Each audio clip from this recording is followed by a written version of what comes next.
sommes ici à Gif-sur-Yvette, dans le quartier des Coudrais, qui historiquement a accueilli une usine de fabrication de radium.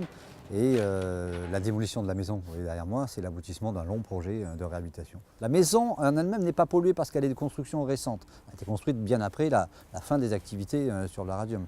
Jamais le radium n'a été manipulé à l'intérieur de cette maison. En revanche, elle a été construite sur un sol qui était déjà pollué. La raison pour laquelle nous la démolissons, pour pouvoir accéder au sous-sol et dépolluer les terres sous-jacentes. On redonne 2 coups de masse, on agrandit le trou là, c'est que de la goutte. Apparemment, c'est tous les... L'assainissement consiste en fait à l'excavation de terres polluées, donc entre 50 cm et 1 mètre de profondeur, à différents endroits sur le terrain.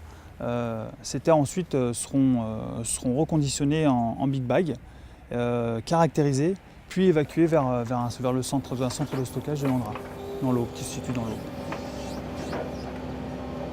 C'est le câble de téléphone. Ouais, en fait, le téléphone, il faudrait le couper. Après assainissement, ce terrain n'accueillera pas de nouvelles maisons.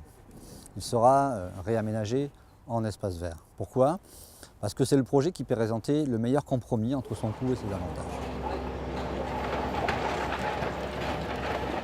La maison a été habitée, les propriétaires y tenaient beaucoup.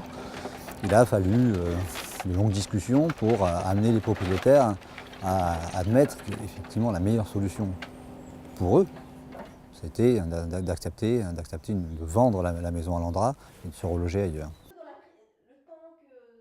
Ils ne pouvaient pas enlever la contamination parce que les fondations n'étaient sans que la maison soit en danger. Alors là, on nous a dit, bon, vous allez être obligés de déménager. On a beaucoup apprécié l'attitude de Madame Dupuis parce qu'elle nous a donné la parole, elle nous a écoutés, posé des questions.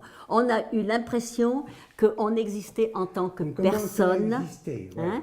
Et puis, bon, Éric Lanès avait déjà mis l'ambiance depuis déjà un certain temps, avant cette réunion. Et là, on s'est senti vraiment soutenu et on a commencé à avoir un peu d'espoir.